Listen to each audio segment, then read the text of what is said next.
Here is a video walking through example 5.2 in the book that describes this manufacturer of small kitchen and home appliances. They use a metal sheet bending machine to make cases for their wide range of small and medium-sized electrical ovens that are produced to order, so built to order. If there's a large difference between the size of the current and the next case, the worker needs to perform a setup to make the machine ready for the next case. Past data show that the worker performs a setup after processing an average of 6 cases, with the probability of needing a setup after finishing a case to be almost the same. The setup takes an average of 6 minutes with a standard deviation of 3 minutes. The time to make a case of any size has an average of 2 minutes, standard deviation 1 minute. The firm is considering the following two approaches in their lean operations initiatives to reduce setups. First option is setup time reduction. Reduce the setup time by using additional offline tools and fixtures. This will reduce the average setup time from 6 minutes to 3 minutes with a standard deviation of 1 minute.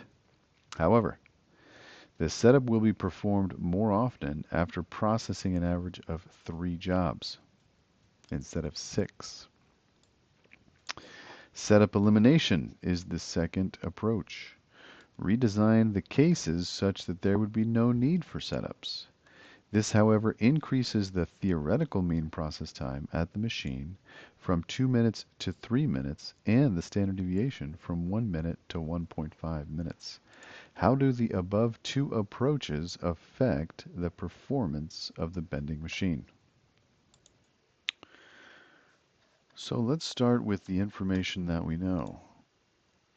This is example 5.2, and we have some information that we know. We know that the theoretical time is equal to 2 minutes. Theoretical mean process time. We also know that the standard deviation, let's see if we can add our standard deviation here, is 1 minute. And this is theoretical standard deviation time. And I'm getting that from right here. The time to make a case of any size has an average of 2 minutes with a standard deviation of 1 minute. We also know that on average it takes about 6 jobs between setups. So our N here is the number of jobs, about 6 jobs. And then we also know what the setup time is and the standard deviation of that setup time. So let's put that in here as well. Here's our setup time, 6 minutes. And our standard deviation, actually I'll just do this one.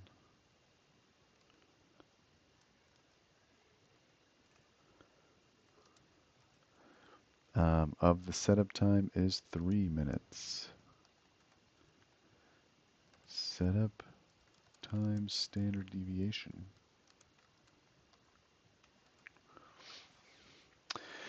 And so we're looking at performance for each of these two approaches. One of the first things we want to do is calculate our effective capacity. So let's look at the effective capacity from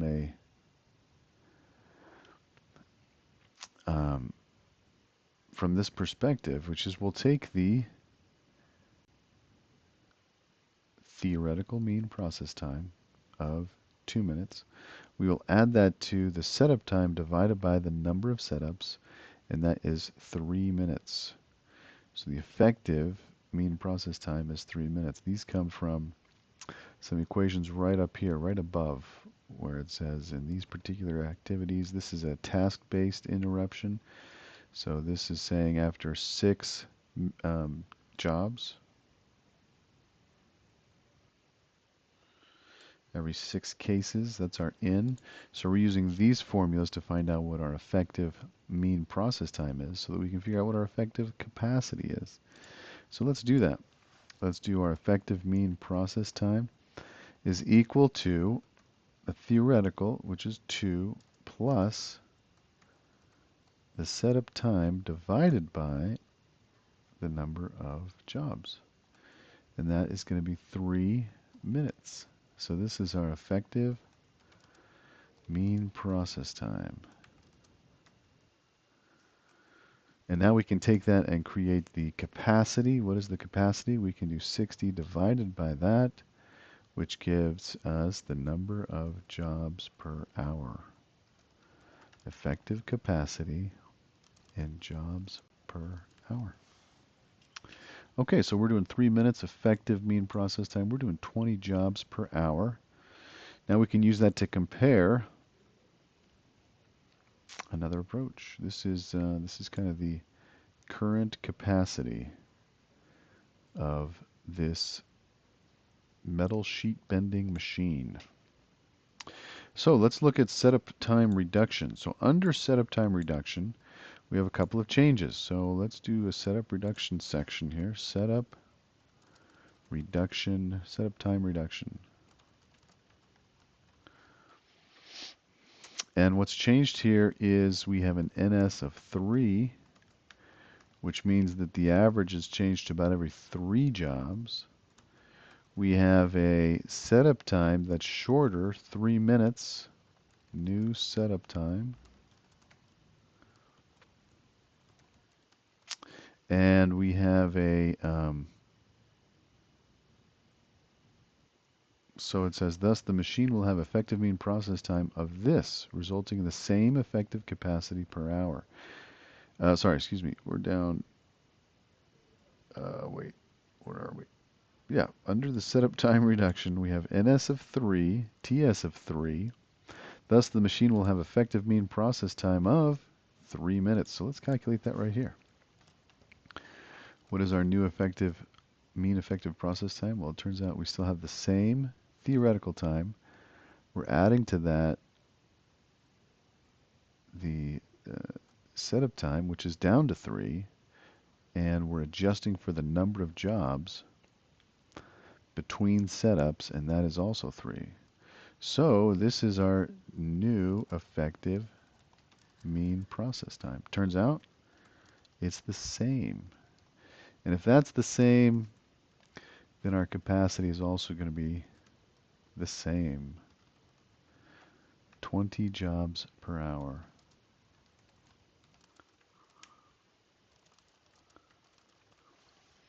Okay, so it turns out that this new setup approach, this new setup time reduction approach, this first approach here, does not actually impact capacity. It doesn't go up or down. It's actually the same capacity.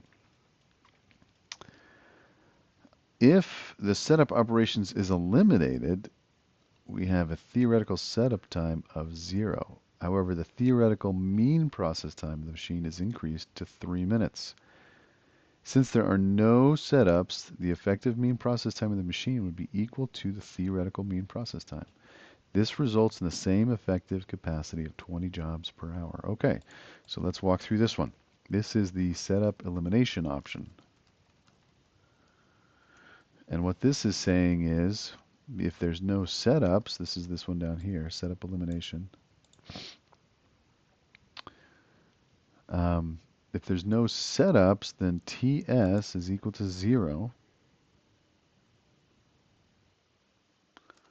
TS is equal to 0 minutes. There's no setup, which makes sense. However, the theoretical mean process time increases to 3 minutes. 0 setup time. Additional theoretical mean process time. So it's taking us longer to produce. We're going from this 2-minute theoretical mean process time to 3 minutes in this particular approach. And that's where this 3 is coming from here, is it's saying it's 3 minutes there. But if we do the calculations again for Effective mean process time, what is that? So the effective mean process time is going to be the theoretical plus, this time we have no setup time, so it doesn't matter how many jobs we have. Even if we go up to the 6 jobs here, it's still going to be 3 minutes. And if the mean effective process time is 3 minutes, that means the mean effective capacity is still 20 jobs per hour. Okay, so basically what we've seen so far is that we have these two approaches, and neither approach negatively affects capacity or has any impact on capacity. So maybe it doesn't matter. Well, we shall see. There's a couple more iterations that we can make here. A couple more ways to look at the performance, how the performance changes. So the book says the two approaches do not affect the effective capacity of the machine, but they certainly impact the effective variability. For the current situation, the variance of the effective process times can be computed using equation 5.8 as follows. And let's just walk through this equation here. I'm going to go ahead and copy this into my spreadsheet, mostly for future references, just so I can see what this looks like here. And when we plug in the numbers here, this is for the variance of the effective process times can be computed as follows. So let's look at this one. Let me go ahead and put this here. I actually like to put a little border around it so we can see a little bit clearer. And we need to figure out all these inputs so that we can calculate this, right? It'd be fun to do a VBA script on this too. That'd be sweet. Do we have all this information? I think we do. Let's figure this out. So, in fact, let's come up here. Maybe it would be helpful to do up there because all the data is up here, but that's all right. We'll refer to this up there. We have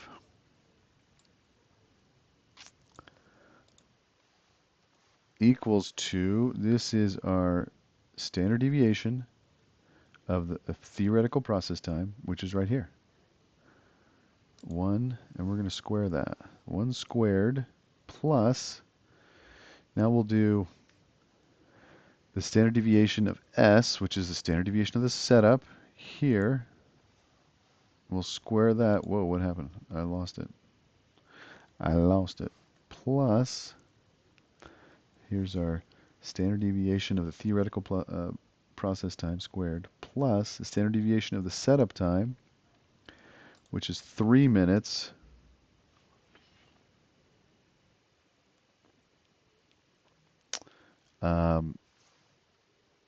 squared. We'll square that. And what I'm doing is I'm just following along right here, right? I'm putting these numbers in here. We've got the 1 squared plus the 3 squared divided by the NS, which is number of jobs, which is 6. Let me go ahead and reference that. Plus, open parentheses. Let me do open parentheses again. And we have the NS again, minus 1. So it's going to be 6 minus 1 divided by NS squared. I'll square that, close parentheses, times, and then we have a TS squared. So here's our TS squared. This is our TS. This is our setup time. We're going to square that. And what does this equation give to us again? Why are we doing this? This equation is going to give us the variance of the effective process time. The variance of the effective process time. So we have capacity. We have the mean effective process time.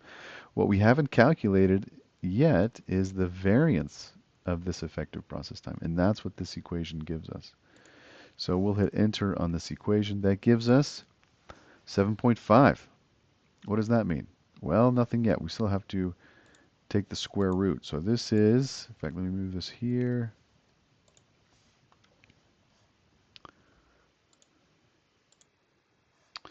So we have, this is the sigma squared. So we will insert the sigma squared. And this is the effective. So let me see if I can do this. Oh. We'll do superscript. We'll do subscript.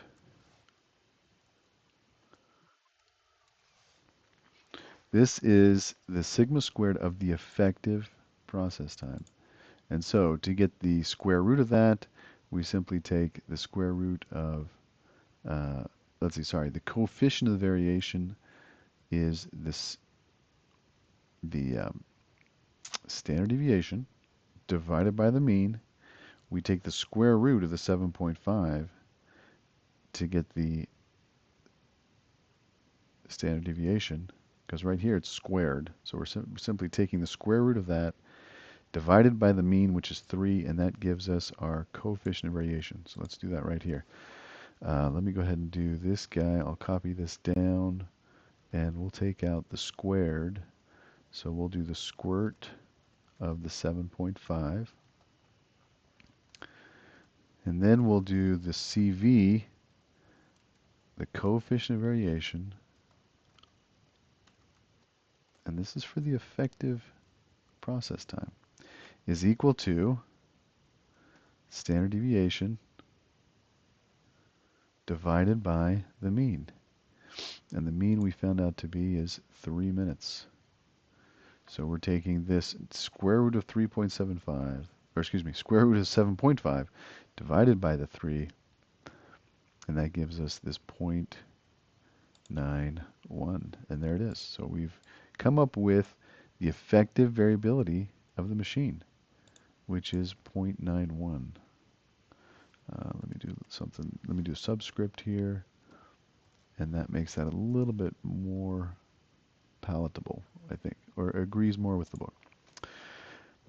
Okay, so now that we've done that once, now what happens if the mean setup time is reduced to 3 minutes? So now we're taking, again, we're going back to this first approach, setup time reduction.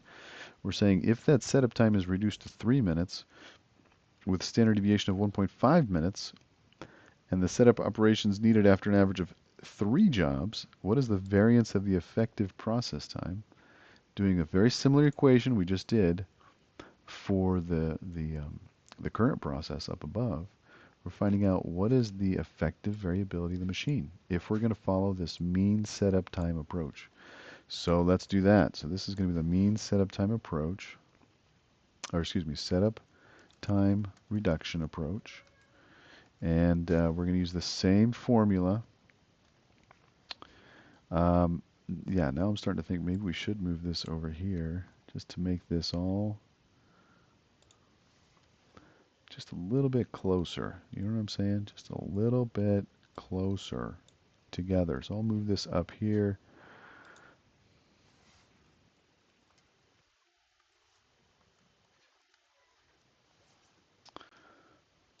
Just to keep this is the current process. This coefficient of variation is for this current process up here. We're now working on the setup reduction effective variance. So let's do this one down here. So we'll copy these cells down here.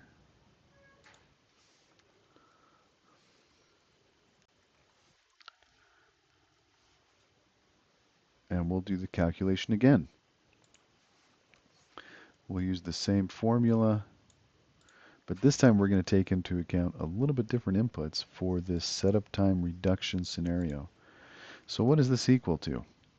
This is, again, we're going to take the theoretical standard deviation of the theoretical mean process, which is 1 squared,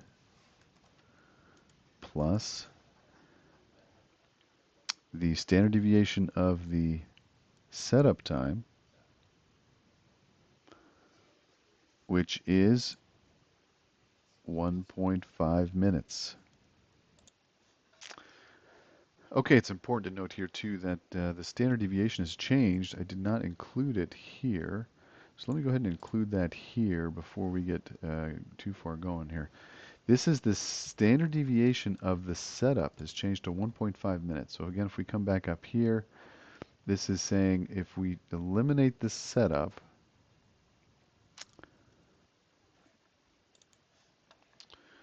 yeah, so apparently there is a little bit of a misconfiguration here.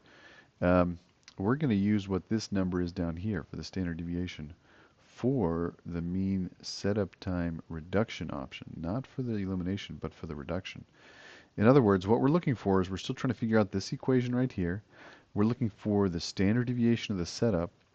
Here it says 1.5 minutes, so we're going to go ahead and go with what it has right here in this portion of this example. Up above, I believe it says 1 minute, but we're going to use the 1.5 minutes here to follow along with the book in these equations.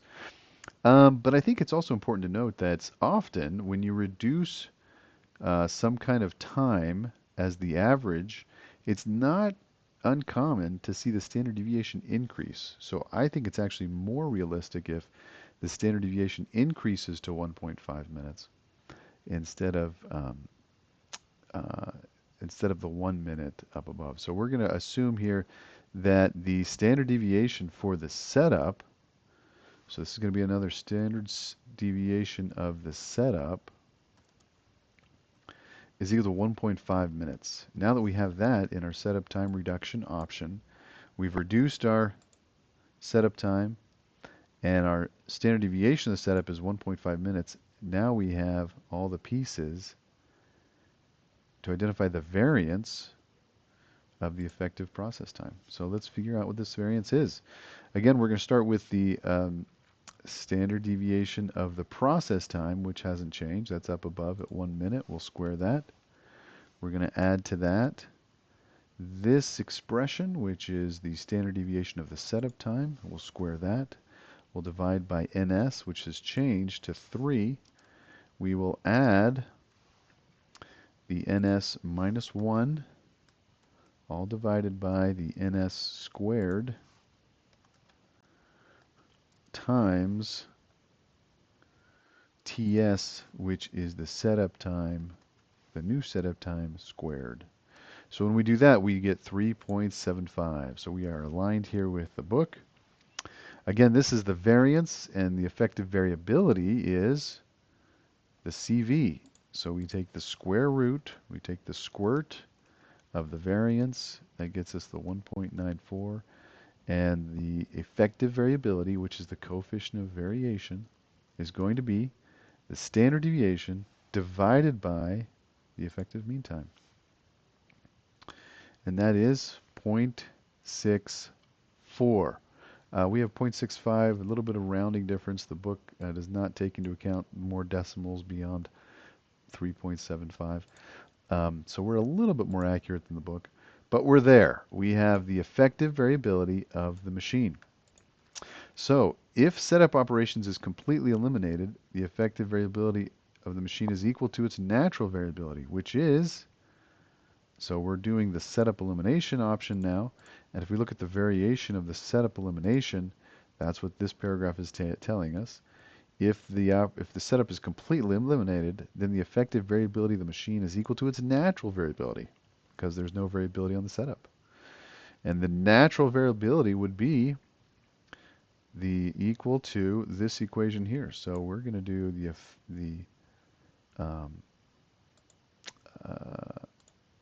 we're going to take the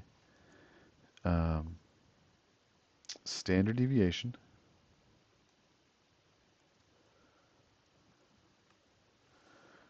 and we're going to insert the standard deviation, and basically it's the theoretical, so it's a naught, and that's equal to, we've got that up here, the 1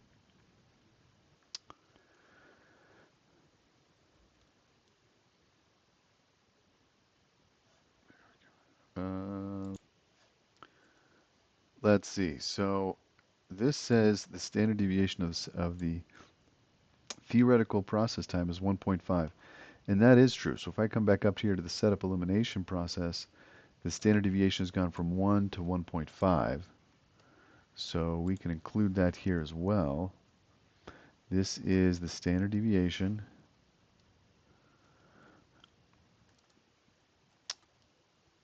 of the mean process time is 1.5 through the setup elimination process.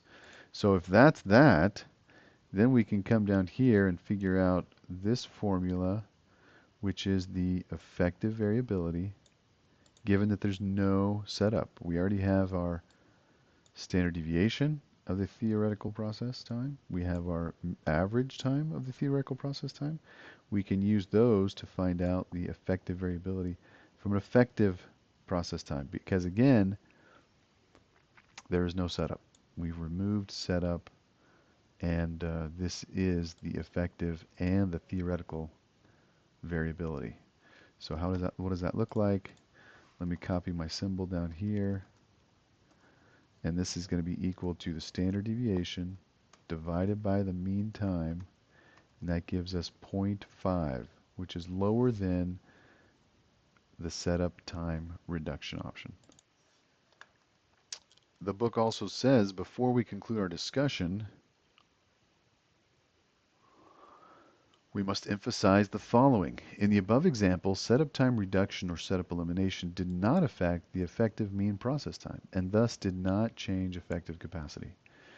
We've talked about that before, right? In both situations, the effective capacity is still 20 jobs per hour. In most cases, however, setup time reduction or elimination does reduce the effective mean process time by reducing or eliminating supporting task times, and thus results in increase in effective capacity. That is one of the reasons that setup time reduction is one of the most important tools of lean operations. Also, comparing the machine's current situation with the option of reducing the setup in the above example, we reach the same insights as in time-based interruptions. If the theoretical and effective capacities remain unchanged, more frequent interruption, but with smaller length of interruption, is preferred over less frequent interruption with longer interruption time.